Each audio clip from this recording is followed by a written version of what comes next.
Hi guys, welcome back to Lex Reads. Welcome back to Vlogmas. So in this video, which I am so excited about, as you can see from the title, we are going to be talking about Bernice L. McFadden. I have said numerous times that this author is my favorite author of all times, like of all times. I've read all of her books, all of her fiction books, and she just gets me where I need to be. She just knows how to, Bernice know how to do it, okay? Every book she has is different. Every character is different. She is just a goat, okay? I want to share with you her whole collection of her fiction books that I have read. And, oh, yeah. All right, so let's get started. Now, for me with Bernice L. McFadden, she is the first author that I read when I first got back into reading. I was never a reader. When I got back into reading, of course, I always say I want to get back into Black literature. Reading her, going through her whole catalog and reading the synopsis of her books, and I was just hooked on the synopsis. So after that, I said, yeah, I need to get into Bernice L. McFadden. So the first book I actually read by Bernice L. McFadden was the Book of Harlan. I actually listened to it and then I ended up buying it. Now, this story is like nothing I have read ever in my lifetime. I'm like not even joking, you guys. So this book, it talks about Blacks in the Holocaust, and I had no idea that Blacks were in the Holocaust, but they were. And this is also a family saga. You're dealing with a young man that his home life, well, he was basically raised by his grandmother, and his parents, they were, young and they were in and out, but he still knew his parents. He knew, his mom and dad, but he's basically raised by his grandmother. But Harlan is a musician, and I don't want to, he ends up, it talks about it talks about Blacks in the Holocaust. So that's all I'm going to say, because this book was, oh girl, it got me. It honestly did. I actually cried when I was reading this book, especially the later chapters. Girl. Y'all just, oh my goodness. You see how I can't even talk because this book is amazing. So this was my first book by her. And like I said, I listened to it and Robin Miles did the narrating. Fantastic. Okay. So yeah, after reading this, I said, well, I want to read her debut novel, because everyone talks about her debut novel and it didn't read like a debut novel. And that debut novel is Sugar. And I actually have two copies because this one, it was the 20th anniversary in 2020 and she came out. It was a new edition that came out and I love this cover. It actually has a beautiful foreword by Kimberly Elise, who is a fantastic actress, okay? So this, Lord, Sugar Lacey, this is a character that you will never forget. You are never going to forget Sugar Lacey, and you are never going to forget Pearl. Sugar Lacey and Pearl, they are two opposites, okay? It's like opposites attract. Sugar Lacey is a wanted woman, is a every woman, okay?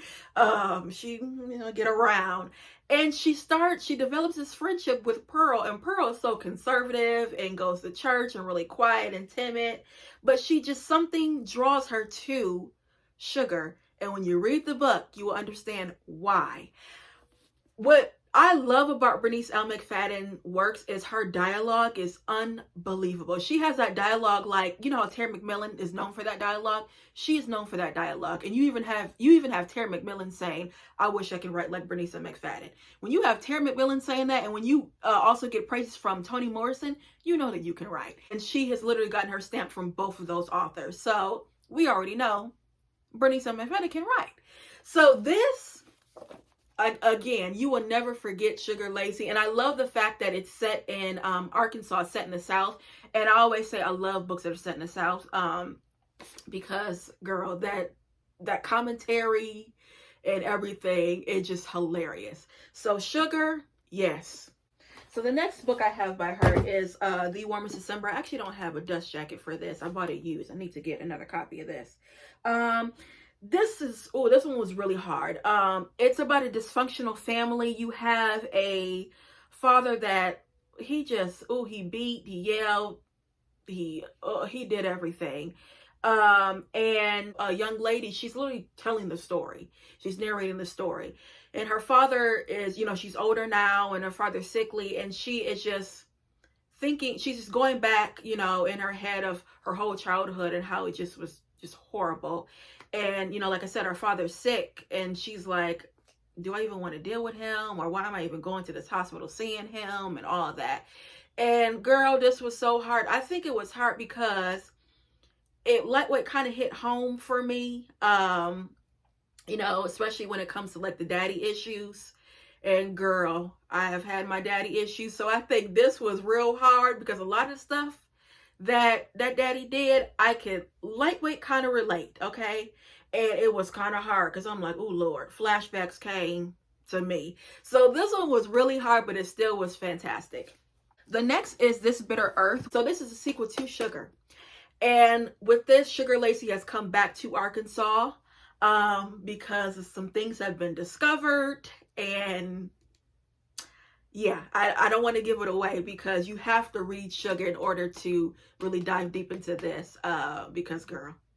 Okay, the next is, Loving Donovan. Oh my goodness, what can I say about Loving Donovan? This book, I can understand why people said that they like threw the book after they were done because so you have two characters. They have both of their families are dysfunctional. And you have the girl Campbell, is that her name? Yes, Campbell. Her daddy cheat and do everything, and her mama, one of them women, like, she knows her daddy cheats and she trying to keep it together, but she like, I'm just sick of you doing this to me. And then, from seeing that and all that, Campbell's, whole mindset when it comes to relationship is kind of like altered a little bit. Then you have Donovan, who also comes from a dysfunctional household, and he is holding on to a secret that no one knows except him and that person. It's a boulder that he keeps when it comes to relationships and just knowing people. Because of what happened to him, he's kind of standoffish. So these two characters, they actually grew up in the same neighborhood, but they never come across each other until they become adults. And they start a relationship, and that's all I'm gonna say. But it was bittersweet, okay? And the thing is, it was like, oh, Donovan, like, you felt sorry for him, but it was like, oh, I wish you would just say what happened, but yeah. So it got me. When I tell you, when I was reading this, when I was done with it, I just sat and was like, oh my goodness, my poor baby. That's what she makes you do. So this got me all the way together, but it was bittersweet. I got closure and I was happy with it. Okay, the next one is, like, her books just get better and better and better. All right, so the next is Camilla's Roses. This is also, this is also like a family saga. You have Camilla, who she's had a rough childhood, and what she does is she gets married and never looks back, never go back to her hometown, don't talk to the people that raised her or anything like that, until she gets a diagnosis and she starts to really dig deep and starts to really think about what happened in her life and just reflect on everything that happens in her life. And she goes back home, and girl, it was a scene when she was younger, and when that mama took that bike, if y'all read it, you know what I'm talking about. Girl, that just got me, because you know what I thought about? This book makes me think about, have you guys seen the movie Holiday Heart with Alfre Woodard and what's his name? Is it Vince Rhymes? Girl, this kind of gives me that feeling. And if you watch that movie, girl, that gets you all the way together. But this was so good. I'm gonna keep on saying that. All these books were so good, amazing writing, all of that. I mean, I just, that's what Bernice does. She just knows how to write. So the next is Nowhere is a Place. And this is about a mother and a daughter. They go on a basically a road trip together, and they're going to a family reunion.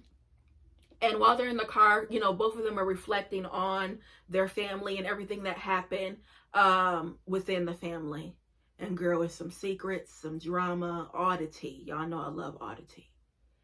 And yes, I'm being real around the bush with these synopses because girl, I will just tell it, and I want you guys to experience her writing. Okay. So yeah, that is Nowhere is a Place. Next is Glorious, and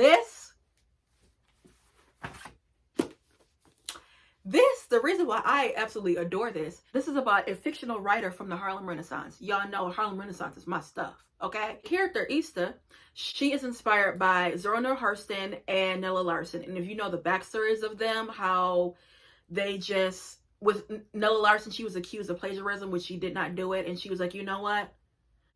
I'm gonna stop writing. She became a recluse. She went back to her first occupation, which was nursing, and she didn't write again. And she only has 2 books and about a couple of short stories. And when Zora Neale Hurston, towards the end, girl, she had to become a domestic just to make ends meet.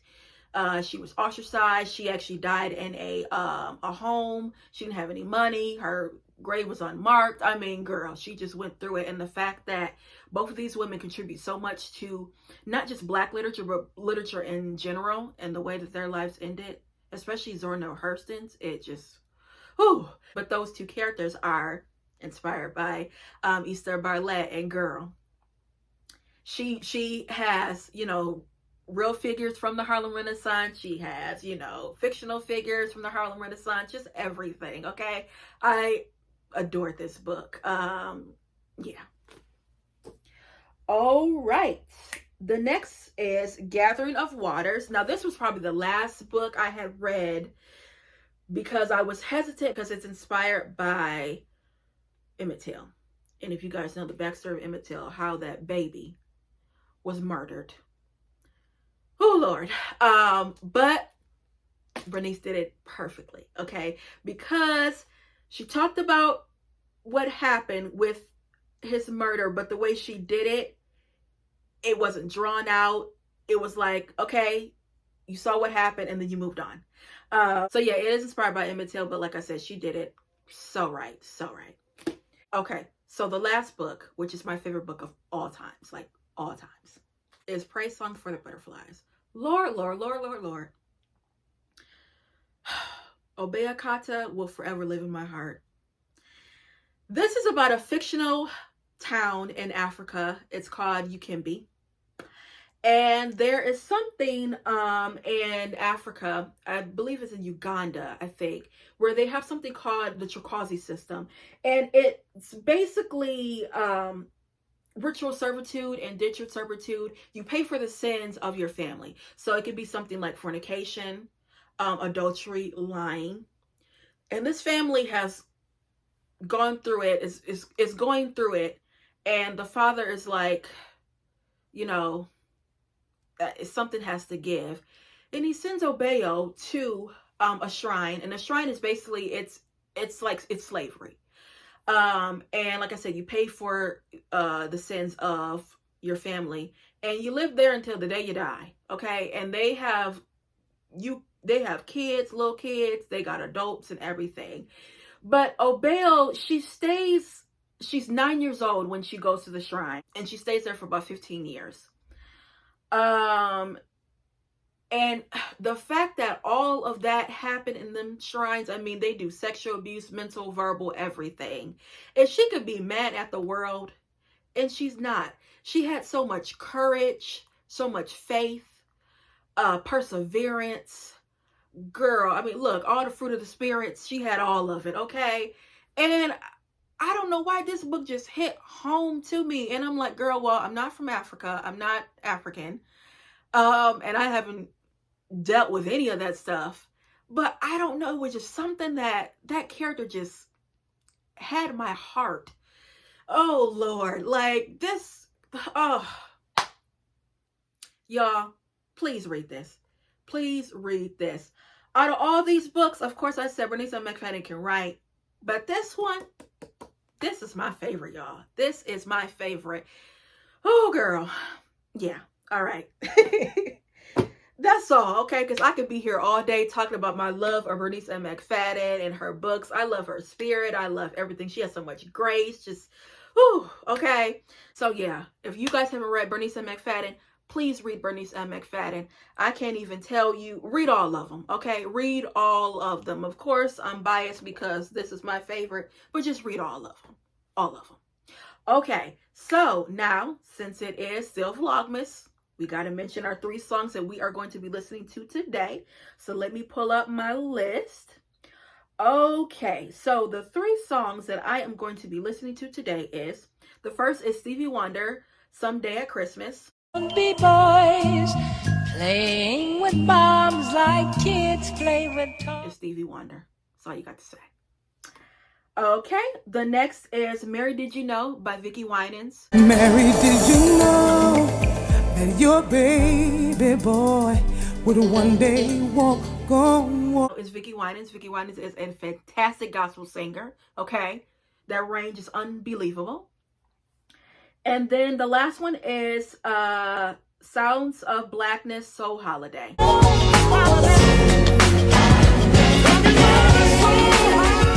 So yeah, guys, that's my 3 picks that I'm going to be listening to today. And I'll be back with more Black books. Bye.